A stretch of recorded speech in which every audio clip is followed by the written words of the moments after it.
this next trailer is a bit of a departure from what I typically check out. It's a documentary, and I have done a reaction to at least one documentary that I can think of. I've got another one in my list, but I just haven't watched it. It's about Patrick Swayze. But anyway, this one is a crime documentary, and it's actually at least a couple years old or so. It came out, I don't know, 2018, 2017, something like that. I did not know about this until my son sent me a link to it, because we had been watching, well, we're hooked on Buzzfeed Unsolved, you guys. That channel is so much fun, and just you learn stuff in an interesting and entertaining way, and those two guys on there are freaking hilarious. I could watch them all day long. But anyway, they covered this story. I can't remember the guy's first name. Was his last name Wells? But anyway, maybe you guys are familiar with it. So back in the early 2000s-ish, there was this dude who robbed a bank, and he had a bomb around his neck. He said that these people had accosted him or whatever, and to put a bomb around his neck and told him to go rob this bank. And so, well, he left the bank. He did get some money, left the bank. And at some point he got surrounded by the police, because I guess they got wind of what was up, and they handcuffed him. And so he was just sitting on the ground. When they realized he had a bomb, they like backed away, and he wasn't helped in time, and the bomb went off, and the gentleman died. And I remember when this happened, it was quite just insane. I'd never heard of anything like that before. It's like, oh my goodness. And I felt really sorry for the guy. At that point, it hadn't come to light that there was the possibility that he had actually worked with the people that wanted him to rob this bank. But, I'm still not really completely clear on that myself as to whether I think definitively he was involved, or if he was, my idea is that I don't think he realized what was really up, that his life was actually really in danger. And so anyway, getting back around to how I found out about this trailer, my son sent it to me because he had must have gone looking on YouTube or something for some more information about this story, because it's so crazy. And so Netflix apparently had done a documentary about this called Evil Genius. This makes me wonder if this documentary is going to be slanted, maybe like against him, or from the perspective that he was very much involved, and he's just as much of a bad guy as the people that, that he worked with to rob this bank or whatever. I have no clue, but I am interested to check it out. So yes, even though it's a couple years old, this is the next trailer that I wanted to watch before I quit for the day. So I'm going to go ahead and check it out now. See what it's like. We just been robbed. We got him out of the car and cuffed him. I start hearing a beat. His eyes just got real wide. A potential hostage sent into the bank with an explosive around their neck. Something like this had never happened before in the history of the FBI. Okay, so...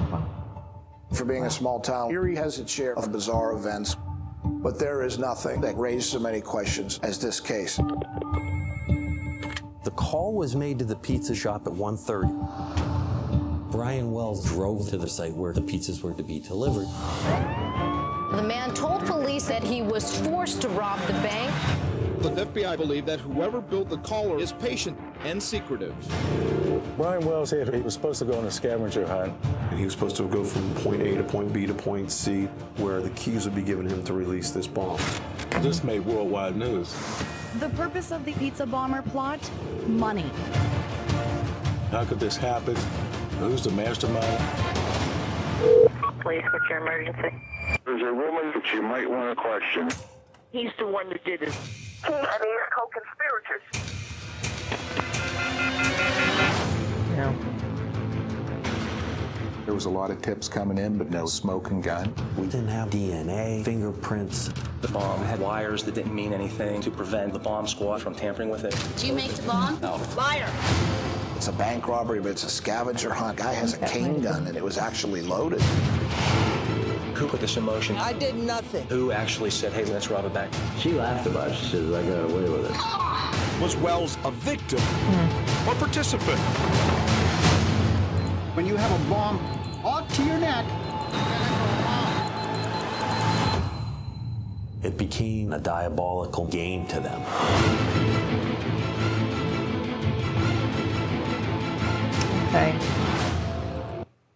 Okay, so maybe this isn't told from the perspective of this guy is bad, but from the perspective of the people that were more behind it than he may have been.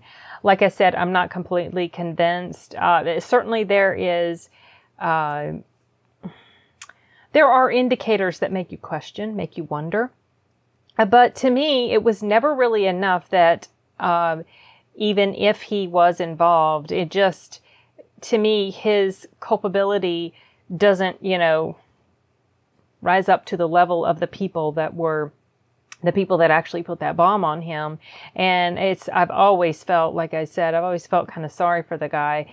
And it's so terrible, so awful. I mean, it is like something out of a novel or a movie, you guys. That isn't just absolutely crazy.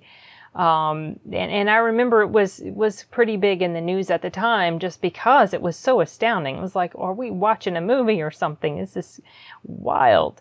But, so anyway, with regard to the trailer, I think the trailer itself is done really well.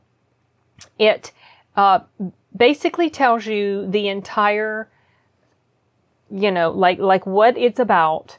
You understand that it's about this case, and that there are some indicators that possibly this guy was involved, but then there's these other jokers that were most likely just the ones that were behind this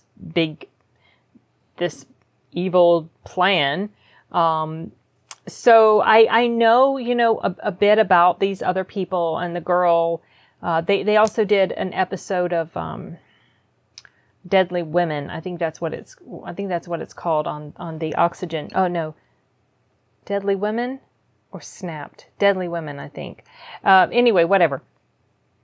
Maybe was it's some type of true crime sort of, TV documentary-ish thing.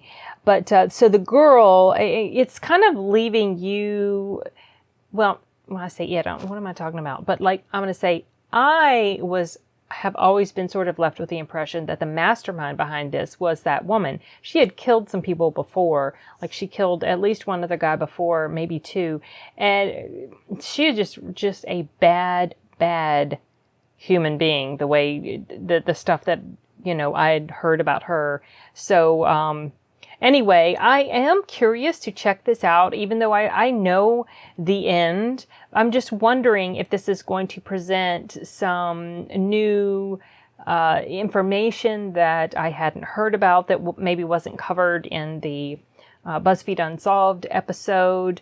But the Buzzfeed Unsolved episode probably came out after this, so it's possible that they had more, maybe newer information. Whatever. The case is done. I don't know that there's been any new information that's been uncovered in the past few years, since some of these, at least one of these people that got in trouble passed away in jail. I think it was the girl. I'm not sure if there were any others that died, but yeah. So I am curious to watch it just to gain a bit more maybe background understanding or knowledge of the details of the case, and it might present things in a way that makes me change my mind from what I perceive about this situation and the poor guy that got killed by the bomb. So yeah, I think the trailer does a good job of kind of filling you in if you don't already know a lot of the details of what happened, or even if you haven't heard about it at all, you certainly have a good idea of it now, and you know what this is going to be about. So I think it did a good job. It was more than 2 minutes, a little bit more than 2 minutes to get to the screen, but it really didn't feel like it was that long. Probably because I was very drawn into what they were showing because I was familiar with it, and it's just captivating on its own, even if you're not familiar with the story, because it's just so wild. But yeah, okay, well, I'm glad I checked this one out, even though it is a couple years old. Maybe I'll hunt it down on Netflix at some point, but I still feel like one of the priorities that I'd like to check out is Red Sun for the Superman movie that I saw a trailer of last night, because I did not get a chance to find it. I had to do some other stuff, so got distracted, which is the story of my life. So, okay. All right, well, that is it for this, you guys, and I'm going to wrap it up and see you later. Adios.